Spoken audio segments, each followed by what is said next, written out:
Hello and welcome to People and Profit, where we look at how business shapes our world. I'm Stephen Carroll. This week, the Brexit fallout. As sterling slumps to 30-year lows, we're looking at who wins and loses when the pound is weak. The city in crisis, the threat facing London's financial centre from Britain leaving the European Union. And global consequences. Could a Brexit affect the economies of the Middle East? First up, though, the financial shockwaves from the UK's decision to leave the European Union have struck the whole world. Stock markets have tumbled and trillions of dollars were wiped off global share prices. Sterling, the British currency, slumped to its lowest levels in 30 years, and there are warnings of more falls to come. But who benefits from a weak pound and who loses out? Shirley Sitman has been finding out. The pound has hit its lowest level in 31 years, but the impact is already being felt. Weaker sterling makes imports more expensive, notably oil, which drives up the price at the pump and the cost of transporting goods.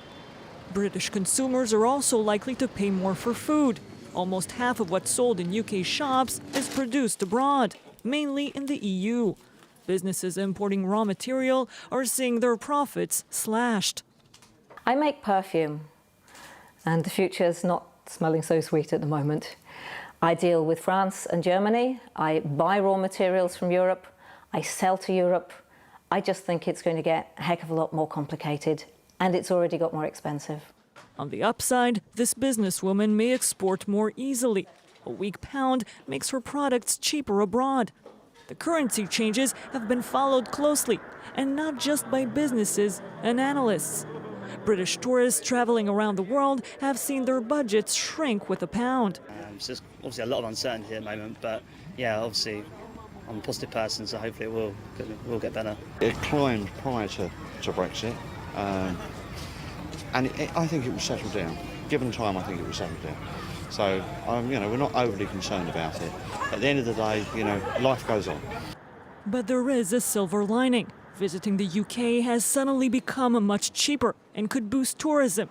Some experts say the pound sterling is likely to keep dropping until it reaches $1.20 or even parity with the US currency. The City of London's position as Europe's financial centre is another major concern now for the British government.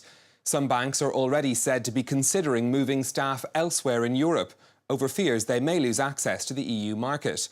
Dublin, Paris or Frankfurt would welcome such a move, but the city isn't giving up yet. It wasn't the result the city wanted. You've seen a lot of volatility in financial markets. That's not unexpected. That will always happen when you get a big event like this. Now it's a question of, well, that's the decision. Let's get on with implementing it. Assess carefully what it means for individual institutions and markets. Take whatever steps we can to stabilise the position and to look forward to what other business can we build, what business can we keep, what do we need to say to the government. So what might a Brexit mean then for the city? Kate Moody's been looking at the details. Kate. Well, Stephen, the City of London is not just Britain's financial capital, it's also a major contributor to the economy. The financial services and banks that are based there represented 12% of the country's GDP in 2014. 360,000 people work there. About 11% of them are from elsewhere in the European Union. It's also home to about a third of all trading that's done in euros. But Brexit could bring that golden age to an end. So-called passporting currently allows financial services firms that are licensed in the UK to operate throughout the EU as well as in Norway and Iceland. Leaving the EU could block London's access to the single European market and make it less logical for firms to keep European headquarters there. Early estimates suggest that Brexit could cost the city's financial sector up to 100,000 jobs if banks decide to move. JP Morgan, HSBC, Deutsche Bank and Morgan Stanley are among the international lenders who've said they would consider shifting staff out of London if it does lose access to the single market. In a symbolic blow to the city's status, the European Banking Authority has already said that it will have to move. Now, where to is still unclear. Paris has long tried to attract more international bankers, but high taxes and complicated labour laws may discourage employers. Frankfurt's already home to the European Central Bank and financial centre of Europe's biggest economy, but it's a smaller city with fewer attractions. Dublin is also an option. It's English-speaking and with a low corporate tax rate, but it may lack the infrastructure needed. If banks decide to go their separate ways, the industry as a whole would be fragmented and potentially weakened against competition from the US or Asia. Depending on the deal that London strikes with Brussels, they could even decide to stay put, opening a new chapter for a post-Brexit city. Stephen? Kate Moody, thank you very much for that. Now, next, the turmoil that began in London as a result of the referendum spread across the world. In Japan, the government has pledged to use all available policy tools to minimise the effect on the world's third largest economy. The yen soared in the wake of the vote, making Japanese exports more expensive. In China, Premier Li said Beijing wouldn't allow a roller coaster ride on the markets as a result of Brexit jitters.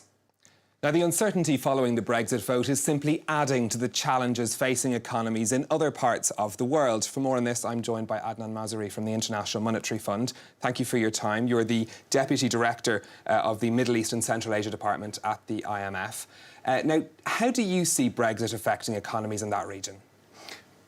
The impact of Brexit will be different on particular countries and particular regions, depending, of course, on the level of interaction they have with the British and the European economies.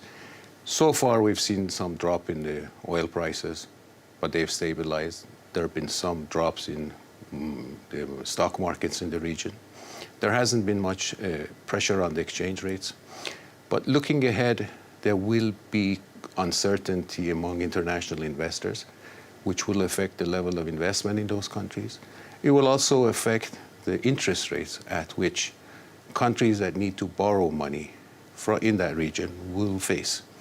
Down the road, of course, everything will depend on the impact of Brexit on the level of economic activity globally, but also finally on the impact of the oil market. The most important channel of influence will be the impact of Brexit on oil markets. So far, it's been down.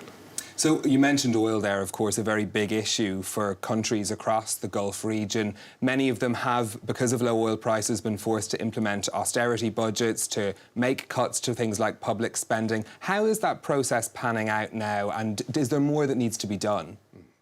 There's been pretty good recognition among the oil producers, including those in the Gulf Cooperation Council countries, that considerable adjustment needs to be made.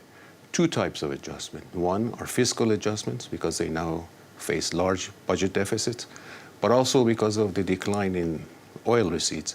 They need to restructure their economies to make them more diversified and more able to produce employment. So far, those countries have relied mostly on cuts in spending. Down the road, they need to do more on revenue generation. And that's taxation is a big issue there as well, because, I mean, if we look at Saudi Arabia, for example, they're talking about sales tax but not income tax for now. Is that something the IMF has a view on? Should they be looking at a broader base of income sources? I don't think anything should be ruled out. The authorities of the Saudi Arabia and the other countries in the Gulf region are looking at value-added taxes. Of course, they will and they plan to look at other revenues too. They need to do a lot, because the governments in the 6 Gulf Cooperation Council countries and Algeria, let's say, will have total budget deficits totally of $900 billion between 2016 and 2021. Even if they do all the adjustment that they intend to do, by the end of 2021, the budget deficits of those countries will remain large. And if they would like to bring greater financial stability and lower the risk in their countries, they would need to do more. Of course, this will not be easy. You're here in Paris to discuss the effect of conflicts on economies across the region. Of course, the Syrian conflict has devastated that country's economy. But talk to me about the knock-on effects that are happening around the neighbours. How are those countries coping with those economic difficulties that they're facing now? There are 3 principal countries that have been affected by the refugee crisis: Turkey, Lebanon, and Jordan. Lebanon has had a population increase of about a million people. Jordan has had 700,000 to 1 million, depending on whether you use official sources or the others. These are significant increases in the population. They have had considerable implications for the budgets of those countries. There have also been pressures on medical services. All in all, pointing to the fact that these countries are bearing a great burden, which is really a service for all of humanity.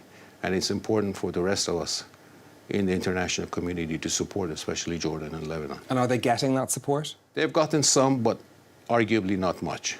And there's much more room to be done. There have been recent meetings of donors that have promised some, and we certainly hope those promised aid is delivered.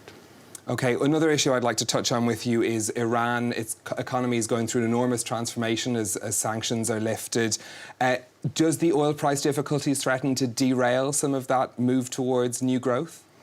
Iran has faced several constraints. One has been the sanctions. Of course, the ones related to the nuclear issue have been removed. There's needs some more clarity, of course, about what remains and what doesn't. Secondly, there have been difficult macroeconomic policies that have been implemented up to the prior, most recently elected government that have made things much more difficult, and inflation was up considerably. Now the new government is doing much better in that sense. But more important than all, there needs to be changes in the structure of the economy to allow greater private sector activity. One of the things they need to do in that respect is to improve the situation of the banking system in order to better integrate it back into the global financial system, but also to clean up the bad loans, to improve their management and improve the central bank supervision abilities. And what sort of dialogue does the IMF have with the Iranian government over those sort of reforms? We discuss all of those with the authorities, and they're quite open. We have regular policy dialogue and technical assistance. We provide technical assistance support to the government. OK, Adnan Mazarei from the International Monetary Fund, thank you for speaking to us. Thank you very much. And that's it for this People in Profit. If you've any comments on the stories that we've been covering, get in touch on our Facebook page, France 24 Business, or you can tweet me at NewsStephen. Until next time, thanks for watching.